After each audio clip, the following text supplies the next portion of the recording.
What's going on, everyone? iLootGames here, back with another video. In this video, this is actually the second episode of my weekly update podcast featuring my guest host, NiceWigg. If you would like to go check him out, all of his social media is down below. He has YouTube, Twitter, Instagram, TikTok, everything, so go give him a follow on those platforms. We cover all the things you wanted to hear about. So besides getting to know who NiceWig is, one of the biggest Apex streamers in the game, you also hear us talking about balance, about Season 6, about AimAssist, about controller versus mouse and keyboard, everything that you guys want to hear. We took questions from the chat. If you want to be part of the next episode, all you have to do is give me follow on Twitch, and you will receive the notification when we go live to record the next episode with another big Apex guest. I hope you guys enjoy and take care. And this video is sponsored by ILB. Thank you for the huge donation.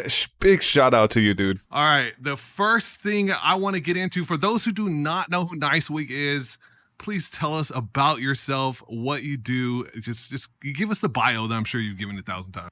Yeah. So first off, dude, let me just say I'm sorry for yesterday, bro. I had no fucking. Can I curse? Do you care if I curse? I don't care. Okay. I had no clue at all, dude, about the tournament, and that's my bad, dude. So sorry to your chat. I know they're probably like, "Fuck this guy." That's my bad. And if you guys don't know who I am, whoever hears this, my name is NiceWig. Jack. I play Apex professionally. I stream on Twitch. And I was the first control player signed to Apex Legends professionally. So, yeah. That is huge. So you were the very first pro player signed. That is so controller big. player. Controller player. Yeah. And then, so you're very known. You blew up for a particular thing that happened with ACU. For those who don't know, do you want to explain exactly what happened there?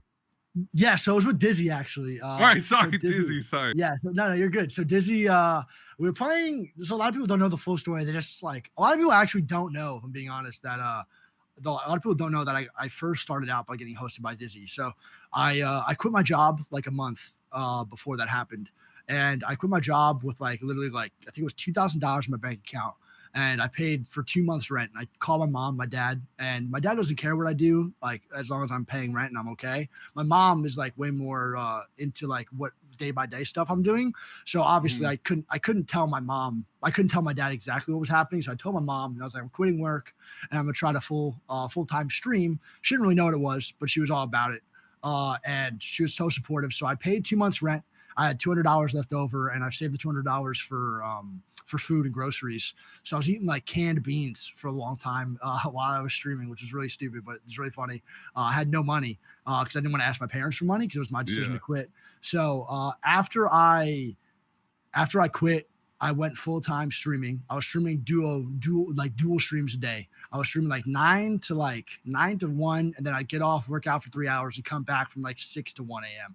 And I was going for like nonstop every day. Yeah, I was trying to grind to be like one of the number one people in kills and just play Bloodhound. I was the number one like Bloodhound kill leader and pistol kills and headshots. I don't know, whatever. I was super proud of it. And then a month went by, or maybe 2 months. I'm not really sure. My time like reference, bro, is so off. But I was playing a game, and this was my second stream of the day, and I was actually so tired that I almost took a nap. But I hopped on something that just told me to get on, and I just went on. And there was like the second game or third game of the stream, and I'm wearing my wig, and I'm in a game with Dizzy. Obviously, I know who Dizzy is since I played Apex. And I got in a game with Dizzy, and he kept telling me, "Yo, dude, let's do this." Like obviously, I was freaking the hell out. And he was like, "Yo, bro, like let's do this caustic barrel glitch on top of Gibraltar shield." And I was like, "Okay, I'll do it." Like, sure. So I was his little pawn. I was playing Gibraltar, and he stacked all these shields up on top of me, and it was like literally like 10 shields up of 10 barrels on top of my shield, dude. And I was walking around. Oh my god! At one point, I stood up because I was so excited. I unplugged my mic, so I couldn't talk to him. Oh, dude. Time. And I was like sweating because I was like, I just want to talk to Dizzy so bad. But I unplugged my mic by accident. And from there on, we played like 2 games. It didn't go well with like the barrel thing. And he just gave up.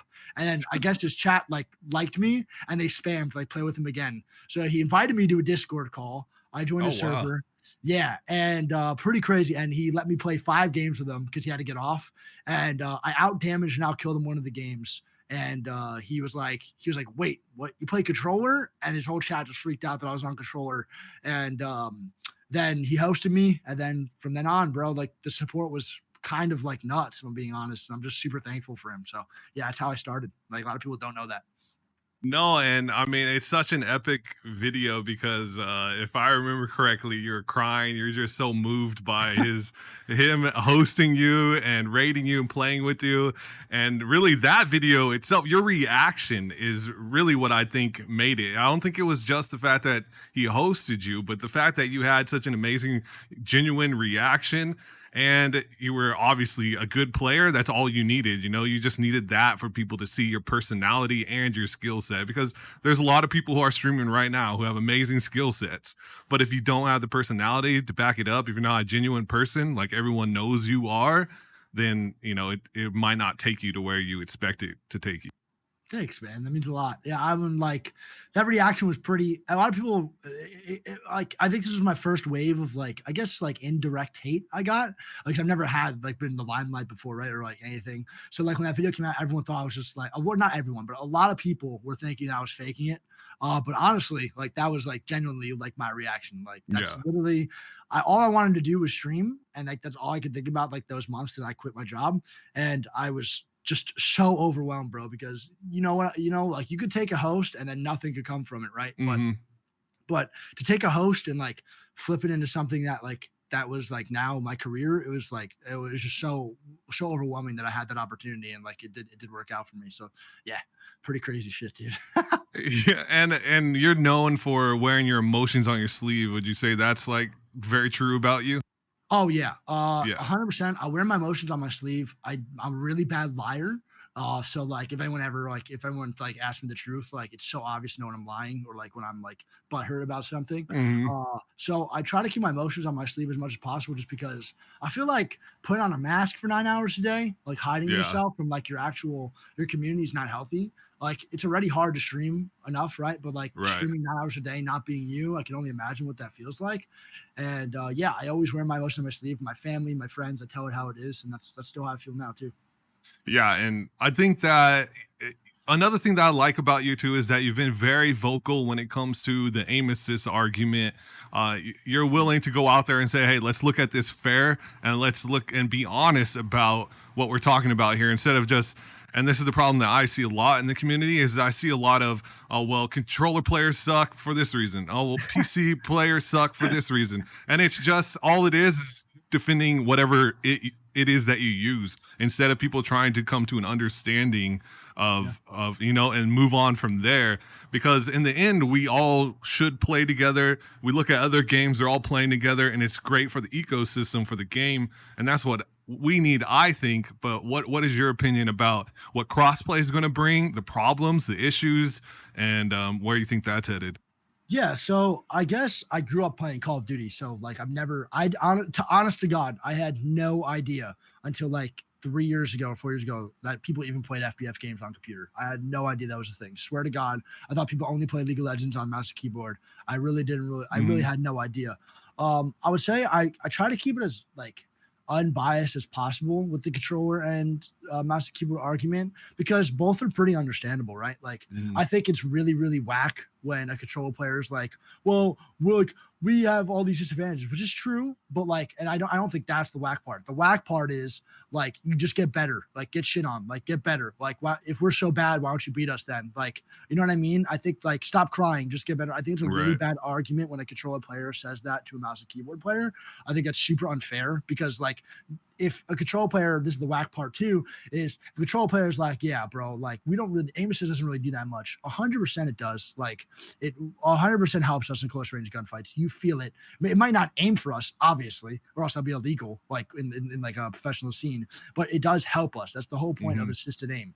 So I think that's super whack, and that's why I try to stay unbiased as possible. But also, it's really whack when I think this is so horrible is when a mouse and keyboard player completely like discredits a grind that a controller player has just because of the device they're using.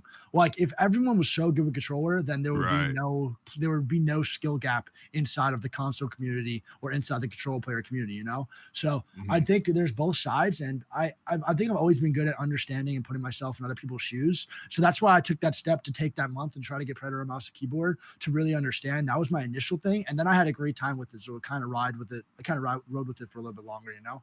But yeah, man. I think you said about the crossplay. My bad. I'm just rambling on, dude. No, go for it. Yeah, I think with the crossplay, dude. I think it's gonna be great. I think honestly, majority. I've talked about this on stream a bunch. Majority of Apex's problems that every game has these issues. SPMM. They have SPMM issues. They have, diamond players playing against like platinums, right? I think a lot of games have issues, but Apexes are amplified because of how small the player base is right now. I agree. So the more the player base the more the player base grows, the less you will actually experience these things happening, if that makes sense, because there'll be more people to fill the void in these spots that everyone's struggling in within the game. Like in Warzone, there's cheaters, right? But in Apex, there's probably 10 times more cheaters in Warzone than Apex. With Apex, you're experiencing them in almost every lobby because they're so small and there's only such a fine amount of lobbies inside of like a Predator game, you know? So I think with crossplay, if everything's going to be together and everyone's going to be playing together, the queue times and everything will be going down to less. And I think it's going to be a more enjoyable experience. But it's definitely 100% going back to the AimAssist route and stuff like argument. It's 100% going to spark more debate for sure. Because wait till people feel console AimAssist. It's way stronger than PC. You know what's funny about that is I thought we might bring up whether console is stronger aim assist or PC, because I've honestly, in the comments from a video when I interviewed Sor Kobe, he said that console is way stronger, and then I had tons of comments saying no, he doesn't know what he's talking about. PC is way stronger with aim assist, blah blah blah. So I decided, let's go look in the code and just see exactly what's going on with the aim assist. Well, the aim assist is called aim magnet. That's how they call it in the code, and it's the strength on console is 0.6 and the strength on PC is 0.4. Yeah. So it is less on PC. 100% it's less on PC. And I verified this. It's actually interesting because in the code you can actually see that it has a stronger pull towards the body, and then you can see how much the pull is towards the head. It's very interesting, but they don't pull as much towards the head as they do to the body, which may be why we see a lot of the R99 being very effective up close because of that pull towards the body. And with the R99, you can definitely one clip even if you're aiming at mostly the body. So I just wanted to share that information with everyone. That's awesome. And it's great that you actually also agree with that, because then we don't even have to debate that. So I'm glad it's literally after that's amazing that you did that, and that's why I love you, dude, because you literally just went into the code and found it. There's no arguing that. So even if I said PC was stronger, after you just debunked that, no one should be arguing with you, you can't argue. I definitely think I definitely think that when it comes to console, it's definitely stronger from the two games I played on it. I immediately recognized it. But I will say this, overall, Apex aim assist, there was the 1v1 tournament, right? Since we're talking about aim assist, that's what literally made everyone freak out, right? Twitter was literally, the timeline was excuse me, it was a fucking shit show. It was nonstop debate. And I was getting furious too. Not really furious, but just kind of annoyed by the discrediting going on. And I think a main thing that people have to realize I don't know if this is true. I would love if the coding actually came out, but I swear to God, the aim assist inside the firing range feels so much stronger than inside the game playing a real match. I can do things to those dummies that I don't think I would ever do to anyone inside a real game, even if they were standing still. So I don't know if that's true. I think that was not a fair 1v1 situation because I think the aim assist is just way too strong inside the firing range. Well, so that's very possible because there's a global set that sets PC and console at 0.6. And then there's an override that pushes to 0.4 when you're into a game. So what could be happening is that for some reason firing range is not getting the override for the 0.4. So it could be getting the 0.6. However, the person I talked to about the code at Respawn told me that if you load into firing range, on each system, and you compare them like to a PC firing range and to console firing range, you should be able to visually see a huge difference. So Wow. at least their understanding is that it should be correct in the firing range, but that could be an overlook because no one's ever going to complain about the firing range, you know? Yeah. Oh no, totally. And I think that's why no one ever complained about it until this 1v1. You know what I mean?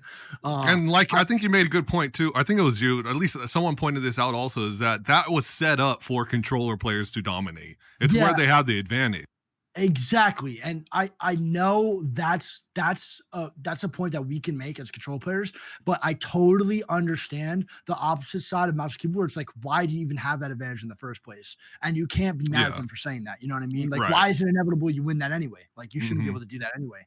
And that's what I get completely. But I think it was kind of a setup for a bad light for control players overall, Mm, which is understandable. You know, like if I'm a mouse and keyboard player and I practice my aim like 4 hours a day and then I hop on and I get control paired, like I'm not gonna be excited about it, you know. But like it's yeah. just like, what do you want to do? Like, it sucks. If I can go back in time and hop on a mouse and keyboard and play since I was 10 years old, I probably would be fine with it. You know, Right.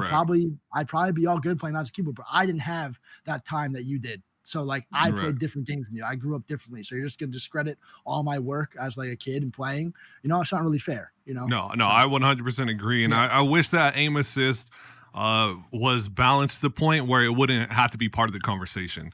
But Mhm. unfortunately, you know, in every game, it seems to come up as part of the conversation. I think because they mess it up so much in other games that then people are aware of it and they're thinking about it right when the tournament goes and you go, oh, team aim assist won. Okay. It's because of the aim assist. You know, we've seen this problem in other games. And so they're already preconditioned to be looking out for this. It's just like when you see someone who's just popping off, you're preconditioned to go, it's a hacker. You know, Yep. we know 100%. hackers. The hackers are everywhere, you know? Yeah. So, but, and it's just, I agree 100% with what you said about the hackers.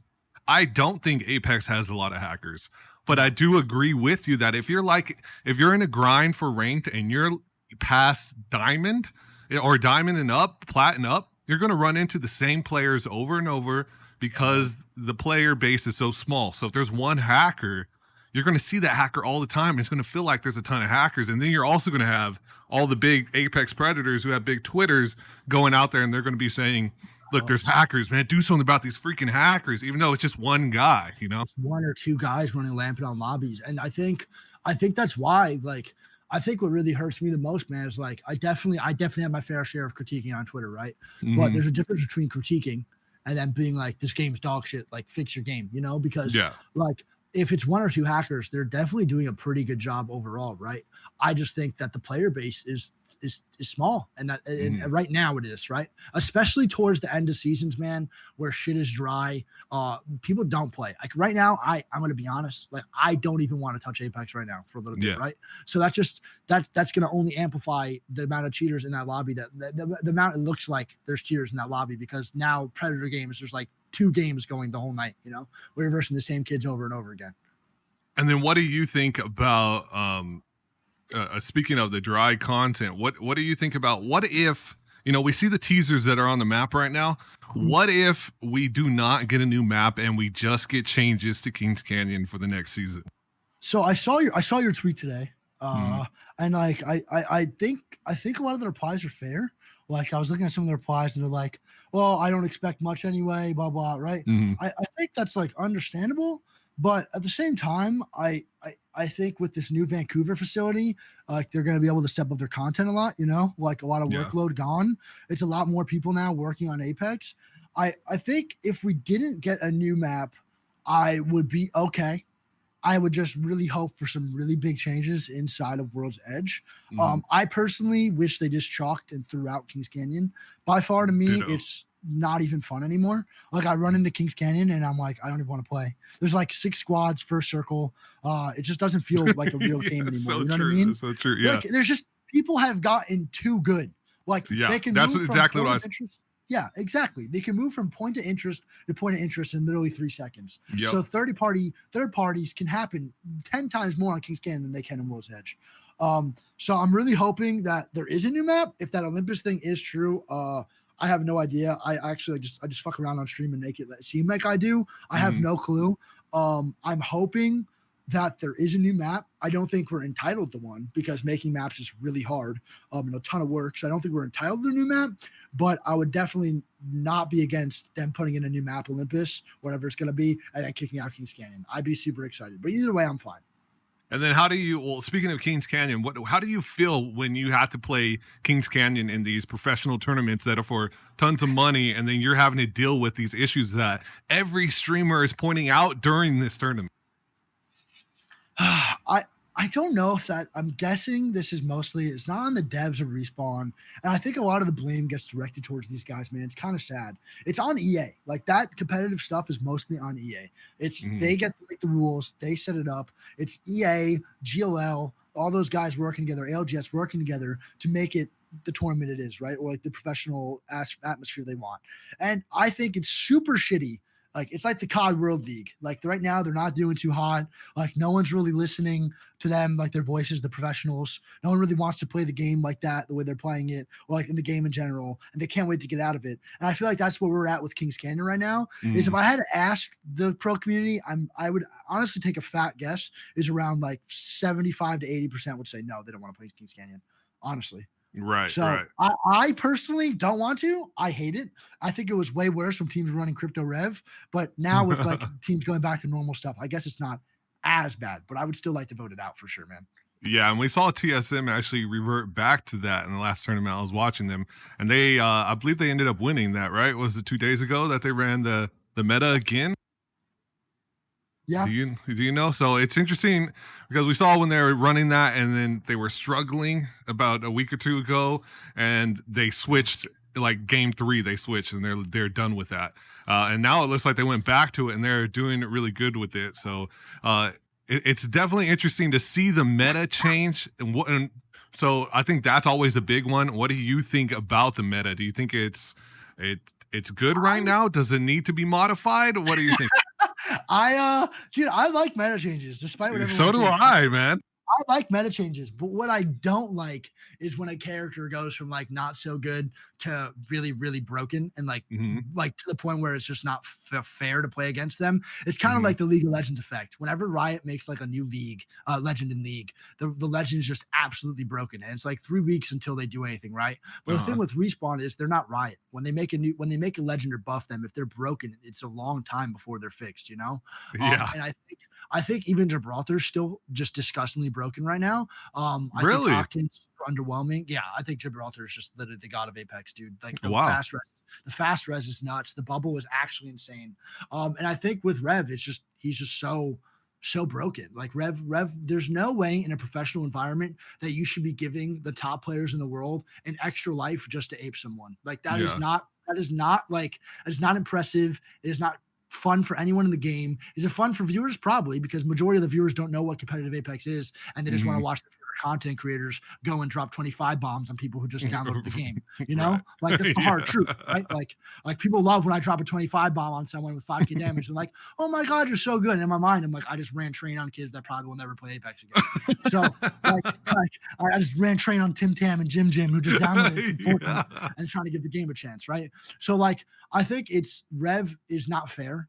Like at all. I don't think giving a pro player an extra 100 health just to do whatever they want is fair at all. So well, can I stop you right there though? Because now, and let me just show you the other side of that. When Revenant came out, what did everyone say about his totem though? They said like that it should be buffed 100%. Yeah, right. So everyone was saying this totem's completely useless if you actually understand what's happening when you go into the totem, right? Now, so the question is like this, and I feel like this is the same when it comes to Caustic. No, everyone complained, I don't want to play with the Caustic on my team because his barrels, they slow me down. It's so dumb. It's annoying to have a Caustic on his team. So they changed that, and then everyone complained about the change. And now we have the Revenant thing, and now everyone's complaining about what I saw as a very good fix for Revenant. But I understand your point of view. Do you get what I'm saying, though, when it comes to that? Yeah, 100%. I think what they do, man, is like I think the legends are underwhelming. and then immediately like the legends are underwhelming, and then they tweak, like they have such a good idea, and then they just add in a little bit more of a buff that just makes them like not fair. Like with the Revenant ulti, if they just down the time on his ultimate like from 30 seconds running with unlimited range, is not fair, right? If they made it 10 seconds or 15 seconds, or gave him less health along with that, he becomes just good. Like now he's just good. Like he's not broken, right? With Caustic, I think he's still fucking sick. I think Caustic's really good, but now with his barrels being shot out early, now they just kind of took it away. Now like you have to find that fair balance, right? Like with him slowing down teammates didn't make sense to me either. I'm kind of happy they did that. But to him being able to shoot out his barrels now and makes him useless. So you have to find that even ground as a character. Like I'm not a fucking dev. I'm not a character creator, right? I'm not a character person, but like I can honestly say like what they do is they take these like legends and they do like, instead of just tweaking one thing, they tweak like two. And that second minor thing they do makes that character way too strong or underwhelming, which is the Loba thing. And Loba, bro, like Loba has a chance to be just as good as everyone else. If I'm being honest, in a pub game, if like every time you kill someone, your Q went down to like 3 seconds, or if you queued, then kill someone, you can queue again. That becomes such a fun character, dude. And I think that's where like this it's such a sad thing to see, because I wonder if they're ever going to touch her, and if they touch her, are they going to make her fucking broken beyond belief, or is it going to be underwhelming like Octane, right? I think they just struggle with I think they really struggle with their character balancing a lot. Honestly. Yeah, I think it's very tough. I think one of the big problems is that when they come out initially, they are always underwhelming. And then it leads to, well, now they have to brainstorm and they have to fix the characters. But we've seen every character come out extremely underwhelming. Crypto, underwhelming. Everyone thought it's going to be such a cool idea. Completely underwhelming. Well, actually, you know what? I take it back. Watson was good. But Watson had to actually get nerfed. And then we have Revenant, underwhelming. Then we have Loba, underwhelming. It's kind of sucks. I would rather they be forced into the meta. And then look, you have 3 weeks to mess up every lobby with this character, and then they fix it. They're like, oh no, that's too strong, nerf. Rather than everyone just can be completely like fizzled out on the character immediately, you know? Yeah, 100%. I agree, dude. Like, especially I just think they struggle with it, man. Like everything you just said was right. I think they just genuinely struggle with like the character balancing in the game. And I think it comes with like what their kit is, if that makes sense. I feel like some kits are just destined not to be good, which is why they had to rework all of Mirage, you know? Like, I agree with that. Their kits just not like, some kits are just destined to be bad, if that makes sense. Yeah. And like I think with Bloodhound, like they're doing their best with that with them, and I think they did a good job. Like they made Bloodhound way stronger. And I think with Octane, bro, like again, I don't think his kit will ever be good. Like he needs work. He needs a Mirage. Like he needs a Mirage training, man. Like his double jump is like what? When I read double jump in the patch notes, I was so fucking excited. And then I went in game and I experienced the actual double jump, and I was like, they said you can redirect direction in air. No, I fucking can't. I can't. Barely, like barely, dude. Like that's not a double jump, bro. That's a jump point. It's a 1.25 jump. Like I don't know. I think they definitely need. That's so true. It's not even a full jump. Fucking 1.25 jump, dude. Like it's so stupid. And I think they do a really good job with guns, but they just their shit's so. And I tweeted out that I think that the next buff for Octane should be that he gets a triple jump, and the replies were hilarious. Everyone was so mad, and then you had some people who thought it was a brilliant idea, and I'm just like, what is wrong with you guys? He's so funny, dude. He's so useless. And there's so many people who play him. They love Octane. He has such a big fan base. So honestly, I'm genuinely surprised every time I see how many people defend Octane. Like honestly, it's fucking crazy. You don't expect it because he's such a bad character. But people like, I think a really big thing that I just came to the realization is I think people in Apex, man, like it's not just like a casual fan base and like competitive. There's a lot of people that just love lore and love characters, man. And I think people have attachment to these characters and they'll never stop playing them. But if these people are never going to stop playing the character because they like them, then they deserve a buff, you know? Or like, I agree. You know. And what? Speaking of lore, how much are you deep into the lore, or do you kind of let it go over your head, or how do you handle lore? Honestly, man, I'm into it. I'm definitely into the lore for sure. I think it's something really cool. I think with lore though, man, I'm kind of stuck on where I think I'm just so focused on like the balance and like the actual gameplay of stuff that my lore love kind of dwindles down a little bit, if that makes sense. I did all the Yeah, quests. I thought the quests were fucking sick. Like yeah, so cool. I think they did a great job. I think people that were like underwhelming were saying it was underwhelming were super unappreciative of their work. agree. Um, and I think it was really good. But yeah, I'm not that up to date with it, man. I just look at all the fan art. It's fucking so cool. Yeah, and just to take it off of Apex a little bit, what do you? Can you explain your obsession with anime? What got you into it? What do you love the most? What do you suggest to people? Yeah, You nerd. dude. Of course, man. You could ask me questions about anime all day, dude. So I would say my obsession from anime comes from my brother. My brother's a phenomenal artist. He like used to draw, just like he would like look at a picture of Naruto or like Sasuke and then draw it and then put on his wall and sign it like and put on his wall, right? And I think that's when I first started to like understand what anime was. I never really watched Naruto like that much, but I never really watched it like on my own time. I watched my brother, so I watched all of Naruto when I was younger, and I don't really remember much of it until I watched it recently. But after my brother showed me Naruto, I became in love with Dragon Ball Z. I played all the Dragon Ball Z games when I was younger, like the ones on PS2, like the fighting games. I love Dragon Ball. uh, So I grew up loving like the nostalgia of anime. And I love Dragon Ball. Loved it. I love like the idea of like a character just like overcoming stuff. It was really cool. Just the generic shit, right? So I went into high school not really watching anime. And then when it came like 11th grade, I was super depressed, like mhm. really bad, like mindset. Like I think I missed over 70 days of school, like something crazy, man. I missed like almost a quarter of the year from school because I had a horrible mental. I had acne. I wasn't really in a good mental space at all. And the thing that I would watch majority of the time when I was home from school or struggling was anime. Mhm. Um, and the big thing for me that got me through it was like just seeing characters, whether they were real or fake, right? They're all fake. I don't care. Just seeing someone overcome something that was so much bigger than themselves just got me in a really good mindset. And then from there Wow. on, it just really like helped me get through a lot of these tough times. And then obviously after that, it's got an attachment, right? And I just love the art now. I love everything about it.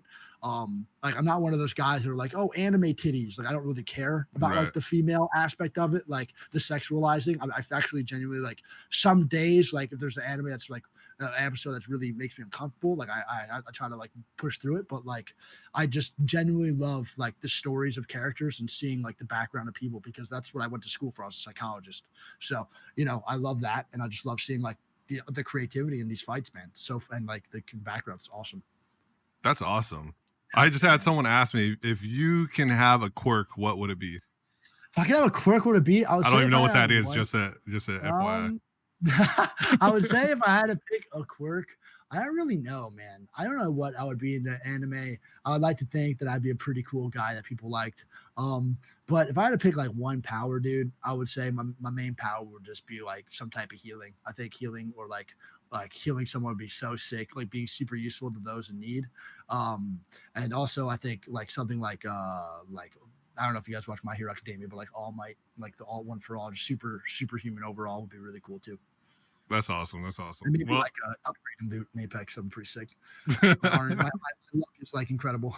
That'd be sick. uh, The RNG. the RNG god. Um, the other thing, I had this asked quite a bit, and I was debating if I should bring this up at the end because I don't want to kill your energy or anything, but I wanted to ask about your struggle with depression. I had so many people ask, they wanted to know your story, what's gotten you through it, what you do on a daily basis to get through it, because you have a big impact on a lot of people's lives, and it's healing for them to hear what you're going through and know that they're not alone. So if you could share a little bit about yourself when it comes to that. Yeah, for sure, dude. So I'm pretty open with it, right? In the beginning, it was when this all started, right?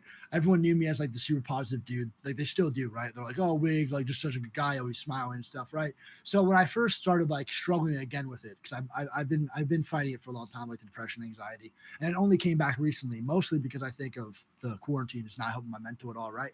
And being locked in my house is not really helping me at all. And I think, and other things outside that you know about that I haven't really talked about in public yet, that I'm not gonna be able to address until later. But like, just like those types of things were really fucking with me. And I would say the main thing that got me through it, bro, like if I'm being honest, dude, was just finding who I am. I think it was really hard for me to talk about because everyone saw me as a positive guy. So I think talking about it and actually expressing it to like the people who follow me and my peers definitely helped me more, because the more I kept it in and like put on this persona to my stream every day was kind of hard, like smiling, like, I've had a bad day. Now, when I was younger, dude, it was really bad. In 11th grade, I had like 11th grade was really tough. I don't really talk about that much. I'm comfortable talking with you for sure, man. But like 11th grade, I just was going through it, dude. I was having like really bad confidence issues. School wasn't going well. I got bullied a lot by like the grade above me, whether it was like teasing me, and then like freshman year I got teased a lot too, and it just all led up to like 11th grade where I was just super not confident in myself by getting bullied. And like, I don't know, everyone liked me, but like there were some people that didn't fuck with me, and like they fuck with me pretty hard. And I would say in 11th grade, man, I had definitely, like, not to be triggering for anyone, but I definitely had like really, really like bad suicidal thoughts, where I just really didn't want to like be alive throughout that time. Like I wanted to take a nap and wake up like till a year later, and hopefully I'd be like over it all, I got through it, man, for the main reason, if I'm being honest, bro, is I went to therapy. I talked to people. I talked to my family a lot. It was, if you're going through anything, man, you gotta talk to people. Like you gotta. You can't go through this alone. No matter how strong you think you are, no matter how much you push it into the back of your head, faking it, you cannot. Like you need to talk to someone, because I am the strongest of the strong. Like I will say it right now. Like the shit I've been through with when I was younger, growing up, man, we had a lot of family stuff, bro, from like my uncle who was like a drug addict and alcoholic living with us, and just like a lot of stuff that was fucked up. My brother recovered, like, who's a drug addict, like, and now he's recovered 5 years. I'm so proud of him. But like a lot of fucking shit that I was younger, bro, that I went through, right? And I was the strongest of the strong. I always fucking pushed through. But when enough became enough, man, like I had to talk to someone. So I would say to all those going through something, dude, like, not to babble on, but like all those going through something, please, man, like please talk to someone. Professionals are there to help you no matter how much you think they're not. They understand what you're going through. You're not alone ever. I definitely, majority of the time I was depressed, bro. I definitely thought I was alone. And that's when I got in my darkest thoughts, that I was the only one going through this and I couldn't talk to anyone. So please reach out to people. It's really important to express the thoughts going in your mind, no matter how severe they are. I had severe OCD, dude, like to the point where I thought if I didn't wash my hands 5 times in 30 seconds, like the exact number, that I was going to die of cancer and my mom was going to get murdered. Like that bad, like to the point where I would lay down at 9 p.m. at night on a school day, and I wouldn't go to bed till 2 a.m. because I'd wash my hands all night, thinking that if I didn't do this correctly or I didn't sanitize correctly, I was going to die of something. And I would go to bed with my knuckles bleeding from how raw they were. Like, and I was terrified to talk to people about that, right? But you have to, because no matter how crazy your thoughts are, they're not. Like, no matter how bad you think your thoughts are, someone's there to understand and listen to them. So definitely talk to someone. It's super important. I still go through anxiety. Depression is really not that much anymore for me, thank God. I worked through it for years and years. But like my anxiety comes, man. It's never going to leave me. I know it. But the best thing to do is find something to distract yourself. And for me, that's streaming, right? It helps me get through the day. And, but when you distract yourself, that's not a solution, dog. Like distracting yourself and streaming 10 hours a day is not a solution, because you're going to get off streaming and feel the same way. The solution is distract yourself for those 10 hours, then go talk to someone twice a week, 3 times a week, however many times a week you need to. So you're solving it while distracting yourself. So that's like the best thing to do, honestly. And day by day, man, find your way. Don't stress it. Like you cannot stress it. As much as it sucks that you're going through this, it is not the end of the road for you. You're fine. You're going to be okay. Just keep pushing through, man. Yeah, 100%. I agree with you. Talking to people is obviously the biggest thing because you always feel alone when you're in situations like that where you really get into your thoughts. Um, I just want everyone to know that yeah, it's just like your mom just said. Exercise is great. There's a lot of different things you can do to help yourself physically. You know, that's one thing you have to take care of yourself physically. But it's a big thing to know that while you see Wig and he has thousands of people watching him play a video game and people like idolize him for the results that he's gotten, just know that you know he struggles. He's struggled and he's moving through it. And every day people grow. He's still growing. He still has goals he's trying to achieve. He still has pressure on him to grow and to be something better every day. And we saw who was it? Kobe, he told me stuff like that in the last interview. For those of you who watched it, Kobe was the same way. He had a lot of things that he's overcome. We saw Daltouche talk about how recently in a tweet, I actually think he deleted the tweet, but he talked about suicidal stuff that he had to deal with. Everyone goes through stuff no matter what. So when you go into these streams, you don't know all the pressure that's on them, everything that's happening behind the scenes. So if you ever see someone lash out or deal with their emotions on stream, just we're all humans, you know, and I can't even imagine. Speaking of what the pressure is like, how does it affect you when you have thousands of people watching you and knowing that you're having a bad game or you're having a bad tournament and or you're just hating the game because you're bored of the game? How does this affect you and how do you get through this? Because I've actually reached out to NiceWig and I've told him, like, dude, I'm burnt out on the game. I don't know what to do. How do you get through it, or how do you deal with the anxiety of streaming? And for those of you that are listening, that he could help with this, do you have any advice with that, or do you deal with the anxiety with the stream? I would say my main anxiety definitely comes from. My main anxiety comes from streaming for sure. Right? Yeah. The main anxiety doesn't come from my stream happening. Like if I'm playing bad in the game, I generally like. This is where like the anxiety separates for me, right? I would say when I'm playing and I'm having a bad game, my team's having a bad tournament, I genuinely don't look at chat. I'm more mad at myself, like than anything, right? So it's more of a mental pressure on my own self. Right. That's the pressure I put on myself to perform at a certain rate, right? Obviously, if we play bad, I'm like, damn, I kind of feel bad that we just performed really bad to the fans and like, not fans, supporters. So I hate that word. Like supporters, I feel really bad. But overall, I think the pressure comes, man, when you're a full-time streamer and you get off stream and you don't feel like you had a good stream. Are those people that just watched you, no matter how much they tell you they love you, etc., are they going to go, were you funny enough? Were you good enough? Did they enjoy it? Are they going to go be like, damn, I didn't like Wig today, man. I'm going to go watch someone else. I'm going to actually be part of their community today because they're having a good day and he's not. So that's, and I don't know if you guys ever, I forgot what the guy's name is, man. He's an amazing person on Twitch. He's a psychologist and he talks to all the big streamers on Twitch. He even had a piece on Recful, which like, if you watch, I cried. Like my roommate cried and I cried. There's a piece on Recful when he actually interviews him and stuff. And, he does like Miskiff. I don't know if you know Miskiff. He's one of the biggest Twitch streamers now. He's an IRL streamer, just chatting, just like games and stuff. And he talks and he's like, was I funny tonight? Like, are they going to go and they're going to leave my community to go join another community? I'm so nervous. Like, was I funny tonight? Did I do everything that I could today to keep my community there? Or am I easily going to be replaced? Can I take 2 days off? Or is someone else going to be like, why is Wig taking 2 days off? Fuck that guy. Let me go and like find someone else, you know? So I think that's where my main anxiety comes from. I would also say not for me, but for a lot of other streamers that I've talked to, and I've never named names in my life, but just in general, a big thing is comparing achievements, dude. Goals.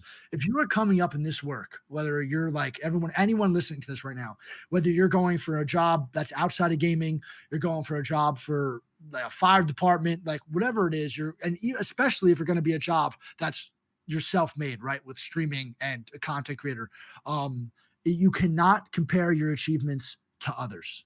Like you cannot do that because that is the number one way to defeat yourself mentally. Like you cannot do it. Like, oh, this guy did this before I did this, or he reached this goal of followers before this, or I'm streaming right now. I'm going to have my view count on my right and I can check someone else's on my other monitor. That's not healthy. That's going to drive you fucking crazy, bro. It's going to drive you crazy. It drove me crazy in the beginning looking at other people's view counts. I just shut my shit off, dog. I take my view count down. I just have my chat. I don't even look at that shit no more, bro. Once you get focused on that, bro, you're going to get off stream so fucking stressed out and not gonna be able to relax. You're never going to have, just because you're sitting down after stream and you're sitting there laying down watching a TV show doesn't mean your mind's not working. That's why you're exhausted all the time. That's why you're fucking stressing the fuck out when you get on stream the next day. You gotta, I would say, if anyone's looking to get in a job of content creation, man, number one tip, don't compare goals to anyone, right? Focus on yourself. Who cares what someone did before you? Who cares what sponsorship they got? Who cares? Be proud of them and just work on yourself. And that's that. So that's where my anxiety came mostly from. But now it's basically just like, I'm nervous to take days off, which is why I took that week off to prove to myself, like, hey man, my view count's still there. Like my community's still there. Like I had to prove to myself first that people are still there for me. So that's my number one tip for people for sure, bro. It's like you gotta just focus on yourself in this industry. Yeah, that's really good information. And speaking of your mom, she's a big part of your streams. The chat loves her. She's actually in here right now. She came to my chat and subscribed. When did she become like super invested in your streaming and really give you attention with it? Or was she always there from the beginning? When did you like tell her about it? Because I think that's a big thing for a lot of people is to tell their parents, hey, this is what I'm doing. I'm going full time in this. You know? Yeah, totally. So right when I quit my job, I called my mom and I told her I'm going full-time streaming. She didn't know what it meant, obviously. So she had no idea. She was like, well, what the fuck are you going to do about rent, Jack? With her like New York accent. What the fuck are you gonna do about rent? You gotta pay, you gotta live right, like right stuff. So I told her that stuff. She was super supportive. She didn't watch me in the beginning because I don't think she even knew I don't think I ever told her what my Twitch link was. I don't think she knew what I was doing. But the day my whole beginning of my stream, I had all my best friends there, all IRL friends. My first 45 subs were all Twitch primes for my homies. They put me on their college. They put me on their college like during parties. They put me on their like huge TVs in their living rooms. Like 100 people be watching me in the living rooms and stuff like that. Like, and I'd only have 10 people, but I'd have over like 200 people actually watching me. You know, so. My mom, right when I got hosted by Dizzy, I called her the day after. I freaked out. I couldn't believe what was happening. Like I was like, this is it, Mom. This is my break. I told you I'm going to make it. And then from then on, bro, I don't think she missed a stream. She's there every fucking day. Really? Me. I don't think she missed a stream ever. Unless she's asleep and I start. Yeah, she never misses a stream. Swear to God. She's there every day on her phone. Every day. Now and not only that, not only is my mother that phenomenal to be in my stream every day, she goes to all my moderator streams and people that she talked to in my chat and donates them subs, bits, everything. Wow. She got one of my friends now and moderators, Alucard. My mom got him a shirt and Christmas gifts and everything, dude. Like, wow. She is the most phenomenal person and supporter ever, dude. I'm telling you, man. Does she know that I mod for you? No, I'm just kidding. Yeah, Ma, hit him up, Ma. Give us some good subs in the chat. No, I'm just joking. That's so awesome that you got that support from your family. I mean, that's got to make you feel.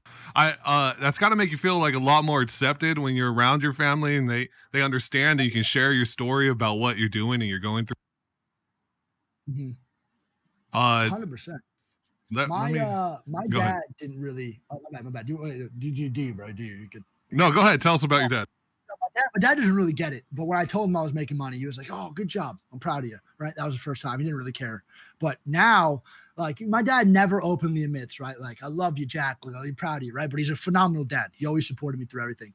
But when I told him, you know, I'm making money and I was doing this and I reached this many things and this and that, and I'm going here, I'm traveling to Europe.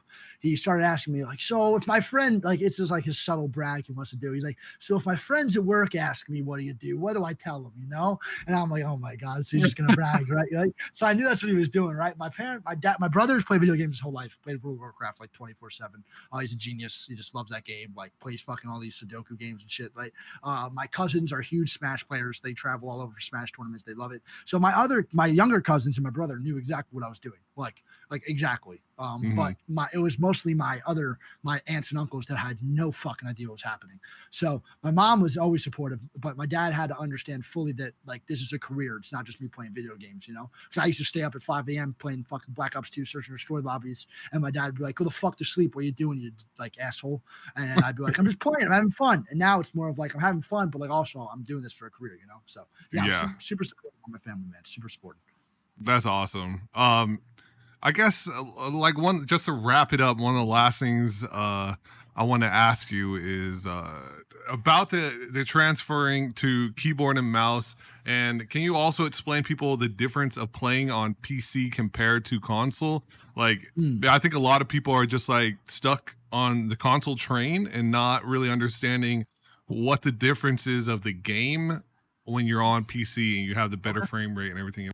Yeah, so I would say overall, the reason I immediately went to PC to play Apex, I didn't even download it on console. The main reason I did that, dude, was just because of how phenomenal like all the games looked, and Mhm. also when you're on PC, man, like whether you like it or not, as a console player, I don't give a fuck. I've had PS4, Xbox every goddamn day of my life until Apex. I don't give a fuck what you say. 100,000,000% when you are on PC and you're playing professionally or in Predator, you are playing with the best players in the world. When you are on console, you are nowhere near doing that. I'm Mhm. sorry. I will say it. The casual fan base in console is much easier. They are not as into gaming as majority of PC players are, considering you have to spend especially amount like a much more money to play on PC with Yeah. buying a computer, monitor, headsets. A lot of the time, man, when you're playing on console, even on Call of Duty, bro, and this is why people run train on Call of Duty lobbies in Warzone, because they're playing on a 65-inch flat screen, no headset, just talking to their wife or talking to their husband or kids, not really paying attention. So I would say when you're on PC, man, if you're trying to be the best, play with the best, PC is the way to go. Like you will have the best refresh rate, you'll have the best performance. The game will feel 10 times more smooth. Right? I had Bryson Tiller, who played Xbox so far on Apex, come over to my apartment and like a week ago, right? Or like no, like a month ago, a month or two ago. He came over and he played on PC for the first time, and he never went back. He came home that night or like that weekend. He FaceTimed me, and he literally was like, "How do I buy a PC?" And he bought a PC that night. He was like, "I can't believe I've been playing on fucking console this whole time, man." And I'm like, "Bro, I told you it's a different game out here on PC." Yeah. So I would say that if you're stuck on console, man, I get it. Like I totally do. You have your kills on there. You have your skins. You have your achievements. You have whatever it is, right? Your career that you did, whatever, building up to those like stats, right? But you should do like Bryson did, drop it, and I guarantee you have a better time on Apex, man. Come over to PC. You can still get all that stuff. You might not get the exact same things back, but right now, kill racing or like kills on Apex is not like it was in the beginning, man. Like Yeah. 20k kills, not like 20k kills now is not like 20k kills back then. You're So right. I would definitely head over. If it depends what you're trying to do. If you're just trying to stream, I think you're fine on both. Honestly, if you're a pub streamer, you can make it on console, you can make it on PC. It doesn't matter. But if you're trying to play professionally or trying to play like ranked high level, you got to come to PC. Yeah. Honestly.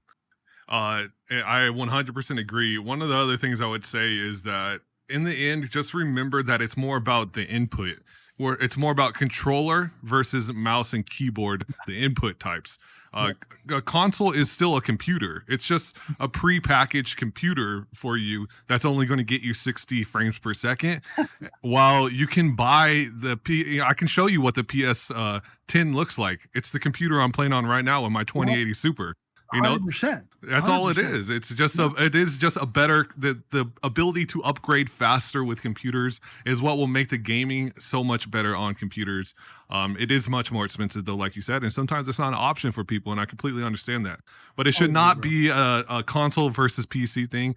It should be an understanding of the different input types. Mhm. So Totally, bro. And I think I totally understand the money situation, right? yeah, But at the same time, man, like I don't how much is a console like when they come out? Like 350 $400, right? yeah, they're expensive. On there, Probably more like than that.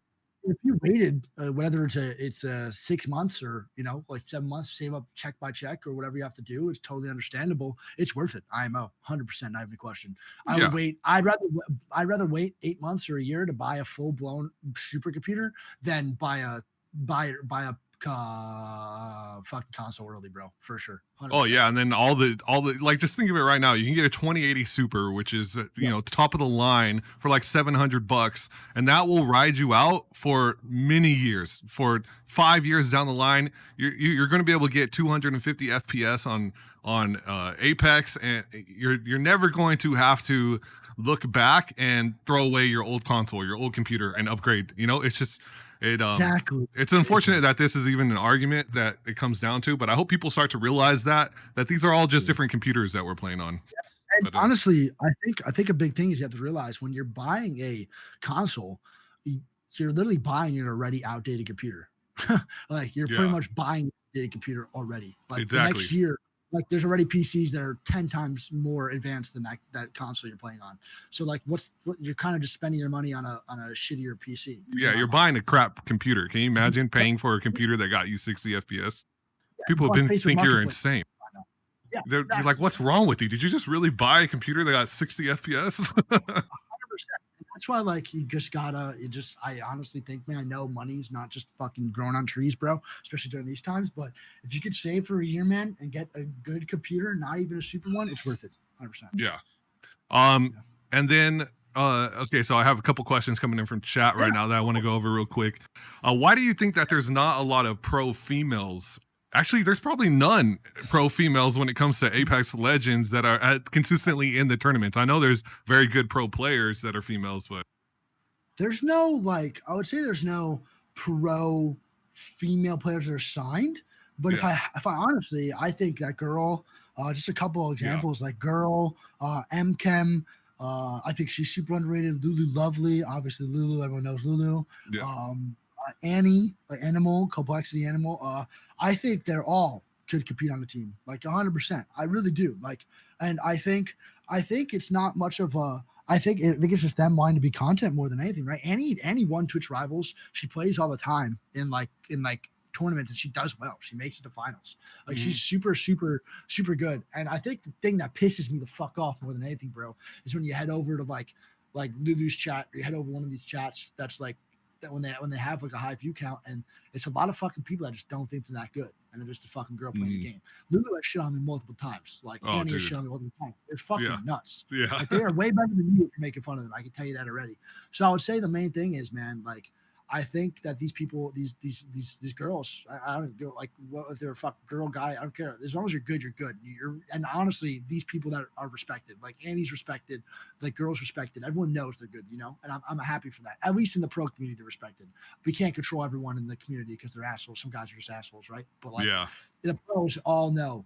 Like that, Lulu's good, Annie's good, girl's good, M-Kim's good. Like we all could play with them on our team, and we'd have no problem with it. It's like playing with everyone else.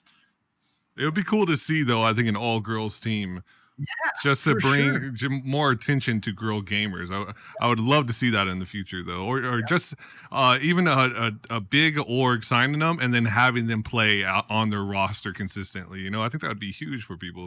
I think so too. I think an org, even as like signing them as a content creators all together, would be so fucking sick, right? Like I really, really think it'd be sick. One quick question for you: do you think that Bangalore needs a buff? Yes, 100%. Fuck that. It's so stupid. Her ultimate makes no sense. The ultimate for a character that has probably, to me, without, this is what pisses me off, dude. Another thing that pisses me off, bro, about their character thing, and like I love the devs there, shout out to them, but like the thing that pisses me off is that character, Bangalore, easily has by far the best fighting kit in the game. No doubt about it. Like the double time is, if you think about it, she has octane speed that comes at the most unexpected times when you're shooting her. So that just makes her so hard to hit. She has the smokes. Her outplay ability is insane with it. I think having an airstrike that's a fucking dumbed down Gibraltar ult for her makes zero sense. Zero sense. It makes no sense. I think she should get like digital threat goggles and throw out a huge smoke or something, like something really fucking aggressive. Right? Yeah, something that aggressive. Wow. Yeah, I think so. I saw a good comment with Jason. I think that someone was saying with him, it doesn't make sense that her ult has a cooldown. I think it might even be longer than Gibby's when her ult is definitely not as effective. And he actually replied, hey, that's actually a very good point and something that we may need to look into, which is I didn't expect from Jason. Yeah, and I honestly, dude, I think the devs are super responding, right? It's like they're super responsive. I just think that like the character, man, like a lot of stuff gets overlooked, right? I don't know if it's overlooked or there's not focus on that right now. It's all good, but like I genuinely believe that there is no reason for Bangalore to have that ultimate. I genuinely believe that there's no reason for Octane to have that double jump. Like it's just things that just need to be changed, right? And I Yeah. I didn't even know it was longer than Gibraltar. That's bullshit. Like Gibraltar's an actual god. Like there's Yeah. no way he should have a better ultimate than Bangalore. No chance. Even if it's the same as Gibraltar's, it still should be faster. 100%, without a doubt. Let's go ahead and just fire through a bunch of questions. Do you remember that ability during the Dummies Day where Lifeline could shoot like heals and stuff? Do you think you would rather have that over her current ult or no? I don't know. I don't know if I'd rather have it over the current ultimate. I think that Lifeline's ultimate is definitely not good, right? But Yeah. I think that like the upgrade they did a little bit more was great. I think it's like has a little more heals, stuff like that. It's awesome. But I think she's really strong right now. Like Really? I think she's in a good place, dude, for sure. So I wouldn't want anything to change. My theory on Lifeline is that no one complained about her. Everyone thought she was super balanced until we started seeing other people be able to res faster or in better ways. But the other thing is too, they buffed loot. So you can land in one spot and come out with 2 purples and a blue. We see it all the time in the pro tournaments, whereas before Kings Canyon loot was bad. Totally. And that just makes Lifeline Ultimate, I guess, a little more worse, right? Like, yeah, exactly. So then her ultimate is nowhere near as useful because getting a purple shield is no longer a game changer anymore because there's so much better loot now. So I think that's something maybe they need to take into account, which they may not have before. Totally, bro. I'm telling you right now, I'm not playing Lifeline over Gibraltar. No fucking chance. So like, that's something else. That's something else they should look into. If they should have better ultimate, what should be played more, you know? Yeah. I think and then we also see like I believe in ranked meta right now. I think NRG Rogue has switched from playing Watson to playing Lifeline. So the nerfs and the hits to Watson and the ability to quick res actually, I guess, was enough for him to switch over. Yeah, that makes sense. I think Watson's like I love Rogue to death. I really do. I think he's a great guy. I think Watson's just useless and ranked. I don't even think she should be played that much, low-key. Really? I think you should just be like, it should be like Gibraltar Path Wraith and you're chilling. That's all you need. Yeah, just more. You think that the camping meta should just not even belong in rank? I don't think I think it could be long and ranked, right? It just depends on how everyone plays. But I don't think that like if Watson was the old Watson, I think it'd be fine. But now it's definitely not. I don't think there's a reason you would play her. What's your current warm-up routine, or do you even have one? No, I never warm up. I just play. Yeah, that's what I figured. I do that pod too. It's pretty stupid to do so, if I'm being honest. Yeah. So you just hop on and let people basically see you warm up in a pub or something. 100%. I just literally fucking hop in a pub, just play for like half hour, and I'm ready to go. I have a trivia question for you. Do you know how many shots that the Wingman level 3 had at Apex launch with the level 3 heavy mag Wingman? It was 12. Correct. Come on, dude. I watch the Disney clips all the time. What am I, an amateur? Can you name all the attachments that were on a gold Wingman in season 0? Oh God, I actually don't know. A Skull Piercer, mag, and Digithread, right? Nope, it was actually a 1 to 2 hollow back then. Ew! Why do they do that? I hate it so much. Isn't that gross? Remember that? It's so funny. Yeah, so Jay Miles actually asked me these questions for a video the other day, and so I appreciate you providing the questions, Jay Miles. Thank you, man. Thank you. And then here's another good one for you. In season 2, how much RP was it to enter into an Apex ranked game? Oh, bro, I have no fucking idea. I'm pretty sure it was more than what we have now, right? I don't know though, actually. Is it to enter into an Apex Predator ranked game? It was 5 RP. That's it. Yeah, the whole system was just messed up completely. Bro, I remember my first rank grind of our fucking Predator, bro. I got it with Monsoon.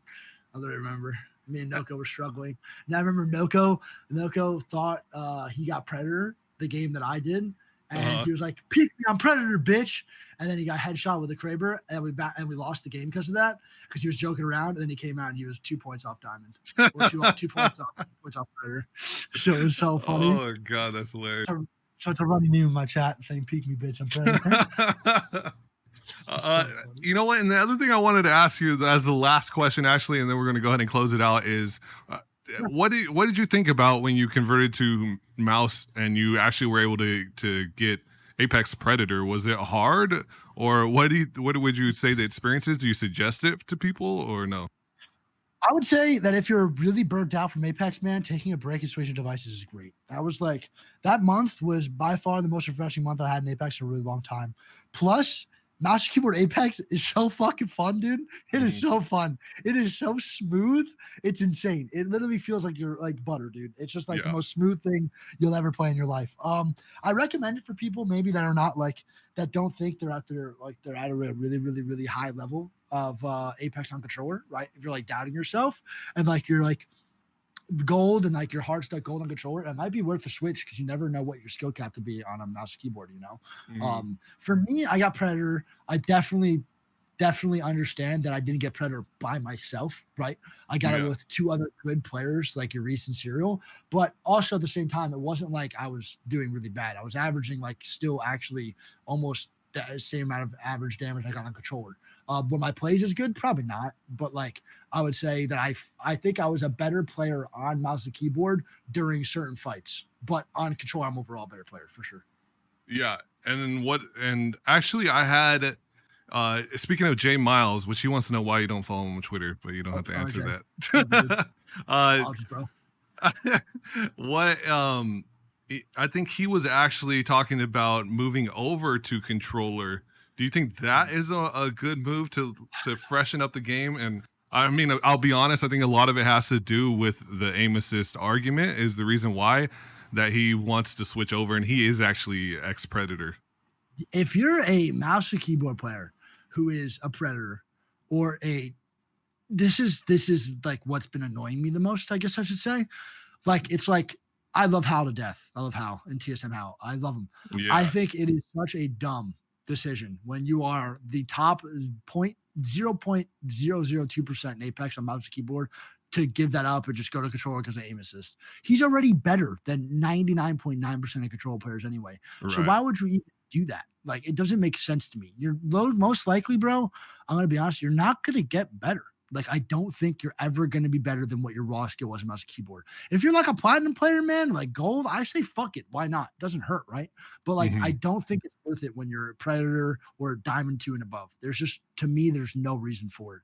And everyone's always like, well, he's been playing so good. They haven't really like won a tournament with him on it yet, right? Like, no, they did. They did win. Oh, yeah, the first time that he switched and actually Abreleli switched the same day, only because he said that Abreleli said he was getting so much lag that he needed the aim assist to help him compensate for the lag that he was getting, and they did actually win that tournament or that week.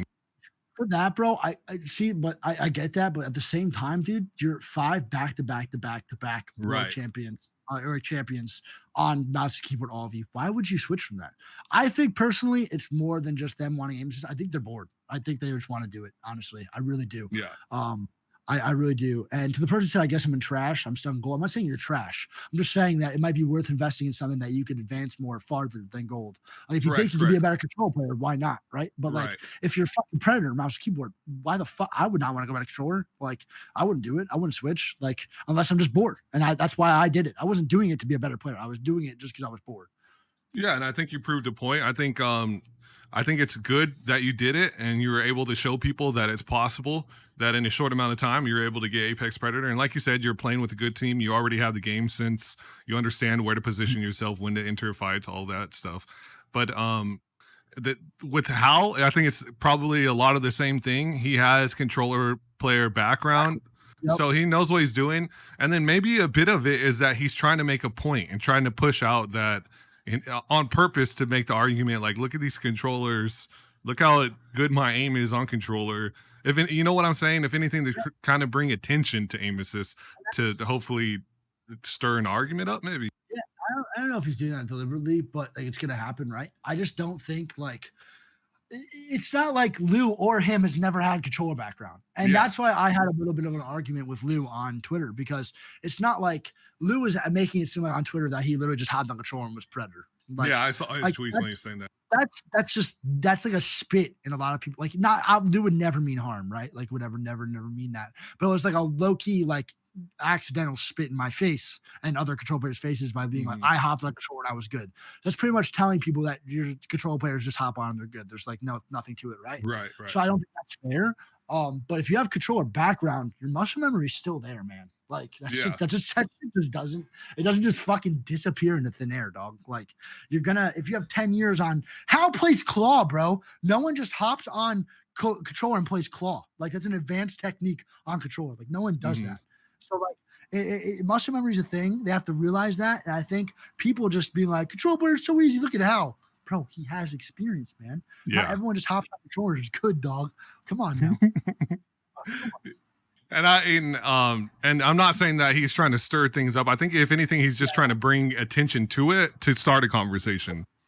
You know, and I think that's what Lou's doing also, is maybe they're